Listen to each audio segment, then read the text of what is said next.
Eran tiempos en los que el mundo se regía por la fuerza bruta y los nombres de los héroes eran siempre masculinos: Heracles, Teseo, Perseo. Pero en las sombras de ese panteón de guerreros hubo una historia que los bardos cantaban con la misma emoción, aunque siempre con un dejo de asombro y, por qué no decirlo, de incomodidad.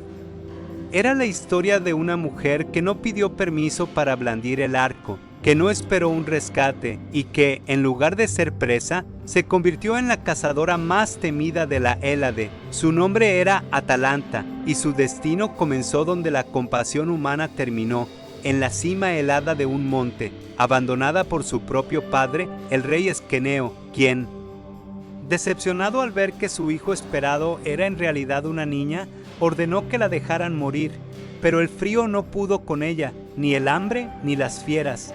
Fue una osa, criatura sagrada de la diosa Artemisa, quien, movida por un instinto que pocos humanos poseían, encontró a la infante y la amamantó, fusionando su sangre con la fuerza indómita de la naturaleza salvaje. Criada entre las montañas de Árcade, lejos de los telares y las normas sociales que dictaban que una mujer debía ser vista y no escuchada, Atalanta creció en el único lugar donde la habilidad era más importante que el género. Aprendió a correr junto a los ciervos, a esconderse como las sombras del bosque y a lanzar la jabalina con una precisión que dejaba boquiabiertos a los cazadores que la encontraron años después. Cuando la recogieron los pastores, ya no era una niña frágil, era una fuerza de la naturaleza. Pero la civilización, con sus reglas rígidas, pronto trató de encorsetarla. Los hombres la miraban con deseo y desdén, la deseaban por su belleza, pero la despreciaban por su independencia. Fue entonces cuando Atalanta tomó una decisión que definiría el resto de su existencia. Juró lealtad eterna a Artemisa, la diosa virgen de la caza, y prometió que jamás tomaría esposo, pues ningún hombre podría jamás dominar su espíritu. Fue en la legendaria caza del jabalí de Calidón donde el nombre de Atalanta dejó de ser un susurro en el bosque para convertirse en un trueno en los palacios. El rey Eneo había ofendido a Artemisa olvidándose de ofrecerle las primicias de la cosecha, y la diosa, enfurecida, envió a la tierra un jabalí de un tamaño nunca antes visto, con colmillos como hoces y una jauría de furia divina que arrasaba cultivos y devoraba hombres. Eneo, desesperado, convocó a los más grandes héroes de Grecia para dar caza a la bestia. Jason, Castor, Pólux, Teseo, Peleo, todos acudieron, pero entre aquella élite de semidioses y reyes, Atalanta llegó con su arco de plata y su túnica corta, desafiando la mirada de desaprobación de muchos de ellos, quienes exigían que una mujer no manchara la cacería con su presencia. Meleagro, el hijo del rey, fue el único que se levantó en su defensa, no solo por su belleza, sino porque, a diferencia de los demás, él era capaz de ver la verdad. En sus ojos brillaba la misma fiereza que en los del jabalí. La cacería se convirtió en una masacre. Uno a uno, los héroes caían bajo los colmillos del monstruo. Peleo, el padre de Aquiles, escapó por poco. Teseo resbaló en su propia sangre. Pero mientras los hombres cargaban con espadas y lanzas pesadas, víctimas de su propio ardor, Atalanta se movía con la paciencia del depredador, escondida entre los árboles. Tensó su arco y, en el momento crítico, disparó la primera flecha que logró atravesar el pellejo del jabalí.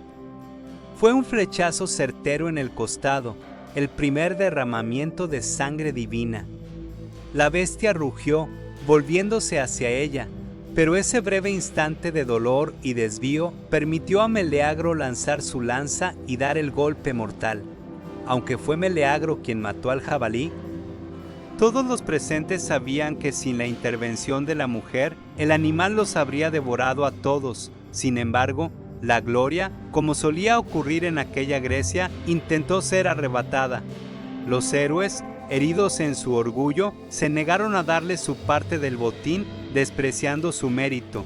Meleagro, en un acto de justicia que le costaría la vida, Entregó a Atalanta el pellejo del jabalí como trofeo de honor, desatando una guerra intestina que terminaría con la muerte de sus propios tíos y, finalmente, con la suya propia a manos de su madre, enfurecida por la tragedia. Tras la sombra trágica de Calidón, Atalanta se retiró, más desconfiada que nunca, pero su fama era ya imparable. Pronto llegó la noticia de que su padre, el rey que la había abandonado en la montaña, quería reconocerla. Atalanta regresó, no por afecto, sino por destino. Al fin tenía un linaje, una herencia, pero también una maldición que la perseguía. Un oráculo había profetizado que si se casaba, se convertiría en una bestia o perdería su esencia.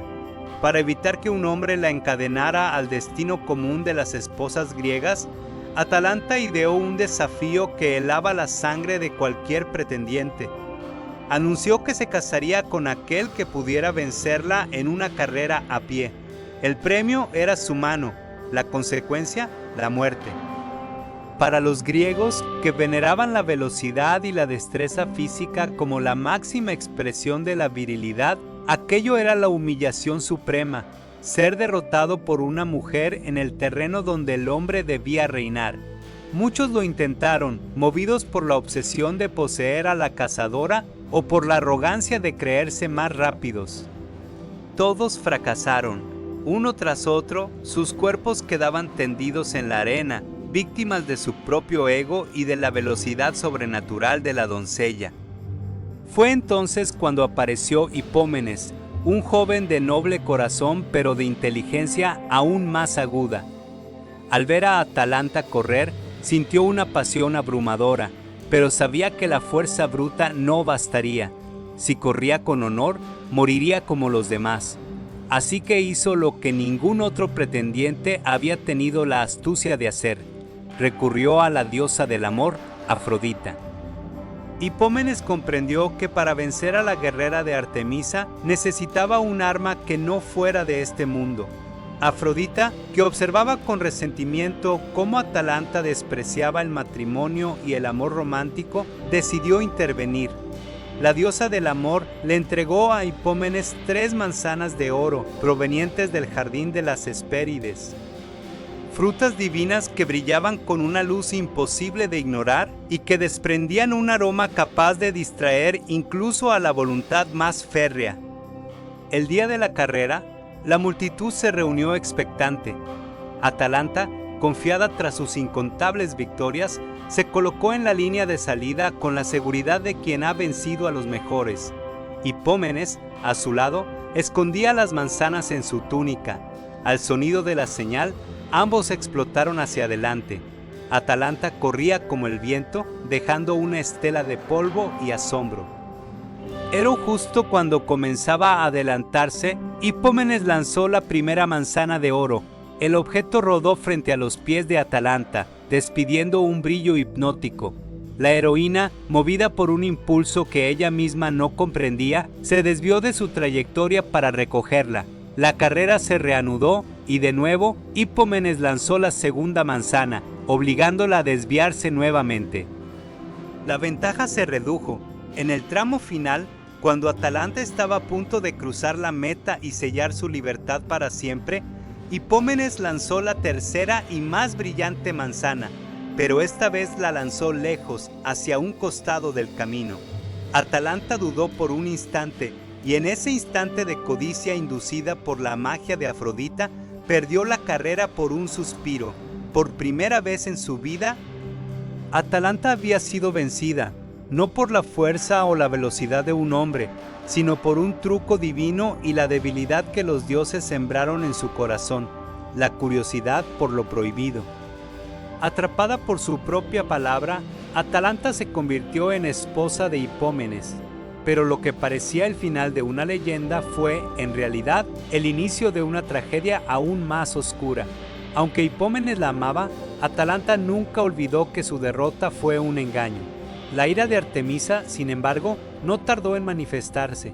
Atalanta había jurado virginidad y fidelidad a la diosa de la caza.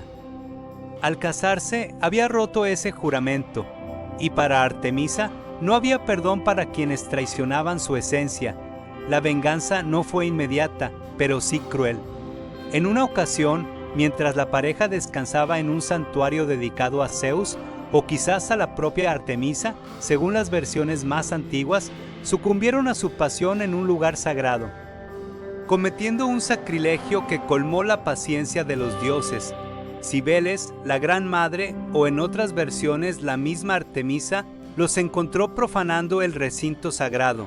Sin piedad, los dioses transformaron a Atalanta y a Hipómenes en leones, condenándolos a tirar de un carro eternamente.